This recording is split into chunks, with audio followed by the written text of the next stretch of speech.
love, techno, cunt.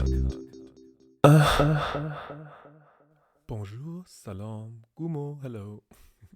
It's me, Amin, and this is my newest episode of my podcast, Love, Techno, Cunt. And I hope you like my new jingle. It sounds amazing, it sounds so cunty, and it's absolutely me. So shout out to my friend Lixie, who did this amazing jingle for me. And yeah, let's get to it. Today I want to talk about a very, very important topic in my life. It's something that I've always dreamt of. It's something that I'm constantly thinking of. And it's queer community. Queer community building and the concept of chosen family and what it means to me and how I found it here in Berlin. And this time, people, I have a script. Not a script like a guideline of questions that I want to ask myself. So it's going to be a bit more structured than my first episode. But I mean, it's still going to be me. I'm going to be raw and unfiltered. But I feel like a little bit of structure can help sometimes, right? But what makes me come to this thought? Why do I want to talk about queer community? Why is it so important to me? And what does it mean to me? So community in general is something that I've always thought of. And ever since I was a teenager, I really had a lot of political education. Like I educated myself on a lot of political issues. I was always interested in society and how we can, a better society, improve society, and what political ideology could help us get to a better place globally. And I don't want to get into that right now because I think that's a separate episode. But I realized that the end goal or the end thing that would be the most beneficial for all human beings, and not only humans, but just everything in this world, is community. Is if we have solidarity between us and care for each other. That as a concept is the most beautiful form of humanity, I would argue. And of course, there's a long way to go to get to that. I mean, we all know how the stage of the world is right now. So I want to specify on a specific kind of community, which is queer community, something that I've always longed for, something that comes natural to us queer people, I guess, because of circumstances of exclusion. So once you're excluded, typically, you feel like you want to have a space in which you are included. And that is the concept of queer community, always, like chosen family. Like when you're a regular family, when you're blood family, is not very accepting of you. We queer people always tend to fall to other queers to hold our back, to have each other's back, to understand each other, to listen to our stories. And that in itself is a major strength.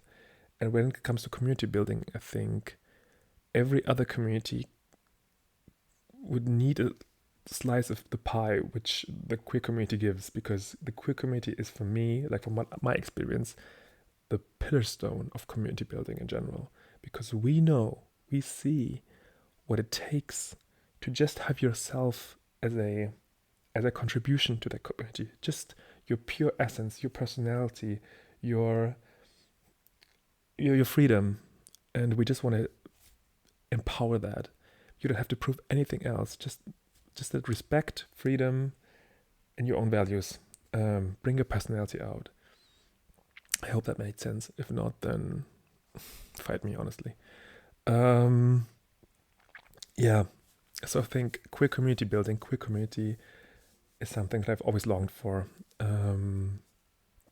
When I was living in Bavaria for the longest time of my life in southern Germany, I felt like the queer community that I wanted was gays around me. I identify as a gay man, and I did back then too. I wasn't very vocal and open about it, I would say. Not as much as I am now, even though I wouldn't call myself a gay man right now. I'm just call myself more of a goddess or something like that. Anyway, Um, since in rural areas, in not so urban places, queer people aren't that much of. It was a bit hard to create queer spaces or to find them rather. It was more like a gay party, a gay bar, even if, and those spaces were mostly conservative-ish, or at least more sexual than friendship-based, which is not necessarily bad, but I felt like I always needed to prove something in order to belong. I needed to be sexually attractive, and since I'm also not white German. I mean, I am technically German by definition when it comes to my papers. But yeah, like it just there was always something off, and I always, of course, it was also part of my insecurities that played into that role.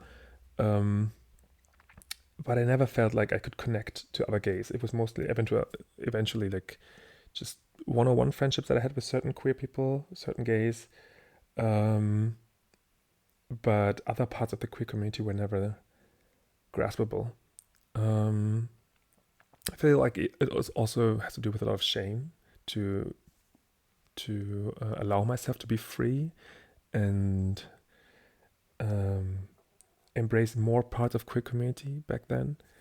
Um, but yeah, like it is hard to find queer community in smaller spaces like small towns um, or villages or cities that are not as large. So yeah, I've always longed for that. Um, I feel like the only moment that I had having queer community was online always. I mean, there's a big, huge online community. I mean, I don't want to say community because I don't know if that's the right word, but more of a network and a platform like social media, for example. There was always so many queer people talking, so many queer people putting their content out, but also giving good advice and caring for each other, and yeah, just having these online friendships in which I really educate myself on a lot of queer topics and queerness in general. Like I just remember I had Tumblr for the longest time. I don't know if you all remember Tumblr, but that was the platform for the quirky people. Let's just say that. But I love it. I love it still, but I don't use it anymore. And there were so many people, like so many queer people, just putting their stuff out, and I felt so it felt so relatable. Um, I remember trans people who talked about their transition. I remember genderqueer, non-conforming people just putting their fashion out, their art, giving political speeches, giving memes, and it was also inspiring and it was also very educational because I was just observing. I was just observing what they all did. It was like a glimpse into another world, and everything else in quote unquote the real world of my time was nothing like this. But the online world felt so home to me because it was a place where I could live amongst these people that were truly themselves and were so inspirational to me.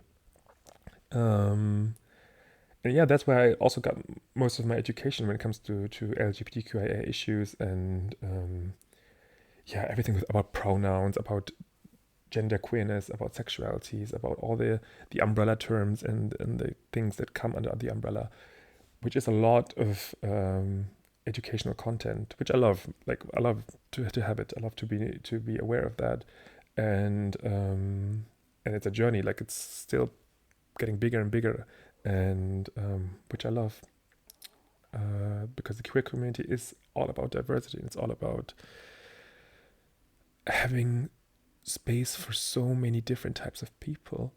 Um, and that's the beauty of it.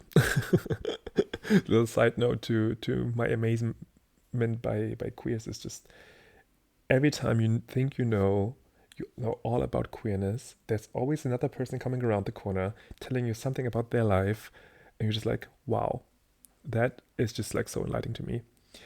Um, so yeah, because we embrace our own personalities, and every personality within its core is unique and different, and that's just amazing. Okay, next question.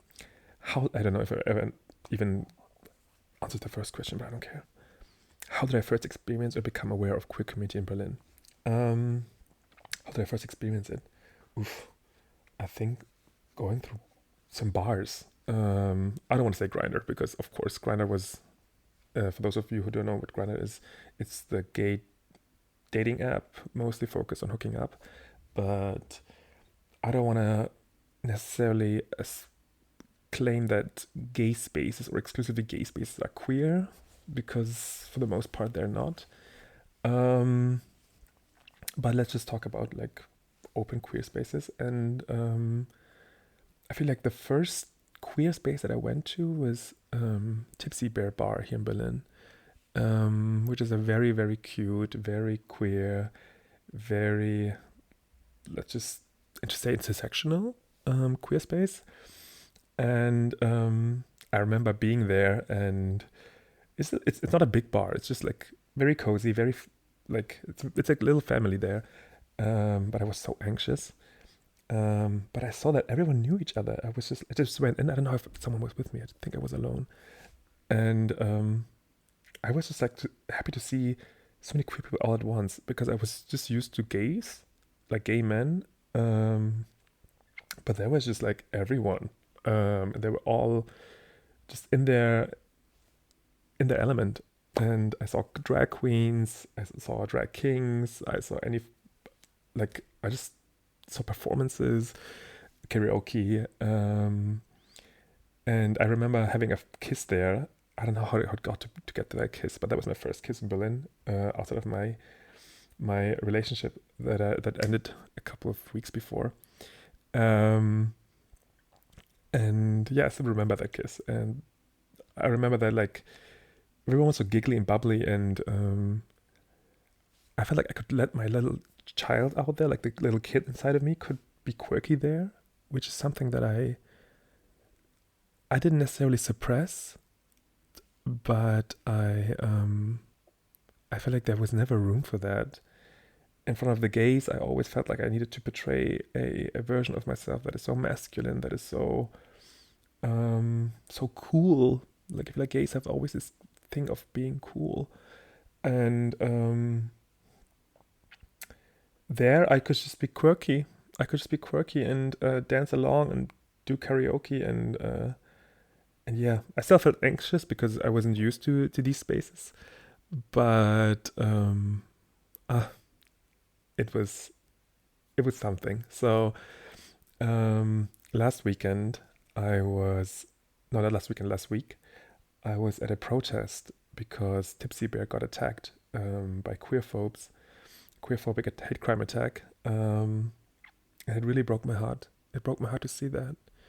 It really got to show in which times we live in, and that bar that gave me my first little glimpse of queerness being attacked stirred really something inside of me. It made me furious.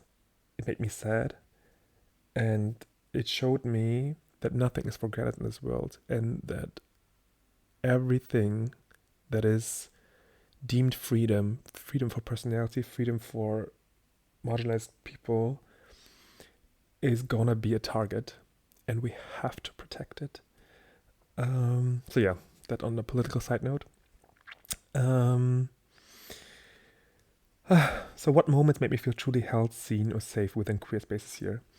I think yeah, these other people, people who truly care about community, um, people who see me and don't even know me, and they see a little queer kid inside of me, and then they just smile and include me. I've had these moments, these people so many times, and I remember so many people who just looked at me, didn't see like another sexualized gay who just wants to fuck around.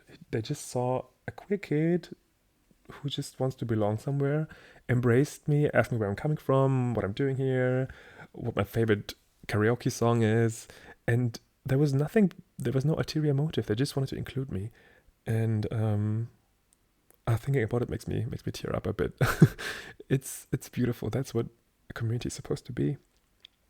Um, what makes Berlin a unique what makes Berlin a unique place for queer community building? Because Berlin, I feel like, has just a lot of people from different spaces. I don't necessarily say that Berlin is made to build queer community. I just think that there's so much space here and there's people from everywhere because everyone's escaping trauma. I feel like, at least the ones who move here.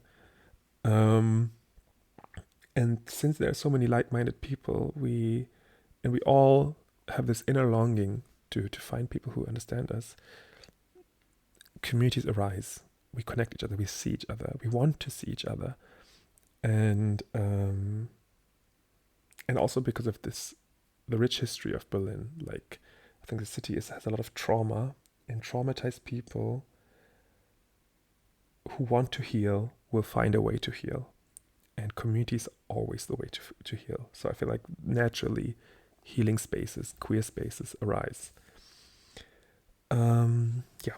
Next question. What are the challenges that come with being queer in Berlin, especially nightlife, housing, relationships, or activism? I think the major issue that I see right now, especially with the gay community, is coolness. That's something that I just come to mind within the community.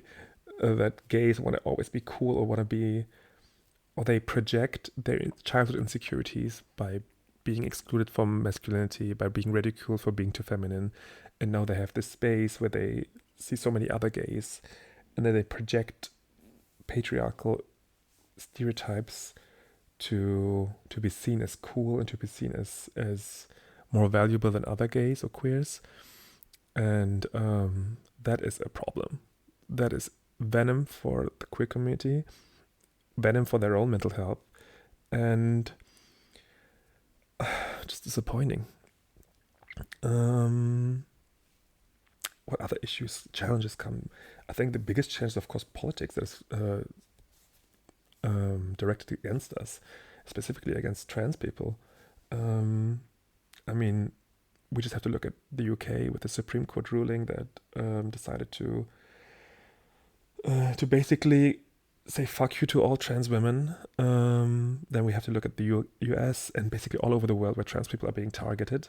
And when the community, when a minority, a marginalized group is being oppressed, then it's a challenge for all of us to hold our hands and fight back. Yeah, I don't know what to say specifically to that topic. I think I have to do another episode about this specifically because it's also like a political issue. But yeah, oh my gosh, this episode is already 18 minutes long. Okay, I guess I have to do 2 episodes of this.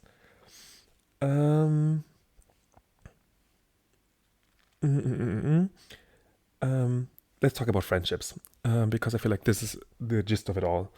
At this point, I want to give a big shout out to all of my friendships here in Berlin that I've built throughout the last 3 years. You mean the world to me. You are what queer community looks like, what chosen family looks like, and this is an appel to everyone listening. Invest in your friendships. Get social skills, get social responsibility, text back your friends.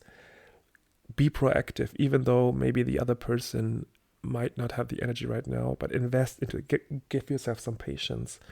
Hold yourself accountable, hold your friends accountable. Be confrontational with your emotions, but also be kind. I'm not the biggest fan of kindness in general, especially not to strangers and men, stranger men especially. But to friends, I feel like I want to be more kind and more forgiving, but also holding each other accountable. Because friendships is the essence of queer community. Approach that person that you think is cool. If you see that person and you feel like they're, I don't know, queer as fuck, they're exactly what spark inspiration inside of you. And it doesn't have to be sexual. It's just something like flamboyance or or like a guy, like an amazing fashion sense, or I don't know what it is. Approach them, give them a compliment. Be proactive. Don't wait until they respond. Make plans. Commit to those plans. Build friendships. And slowly and steadily, you will have a community. You will be part of a community, and you will be the bridge within communities. And yeah, okay, the episode is already longer than I wanted it to be. Okay, I'm gonna wrap it up and do another separate episode on let's do another part 2. Let's call it that. But yeah, obviously, I have a lot to say about queer community building and queer community in general. I love you all. Invest in your friendships, and queerness is freedom. Mwah.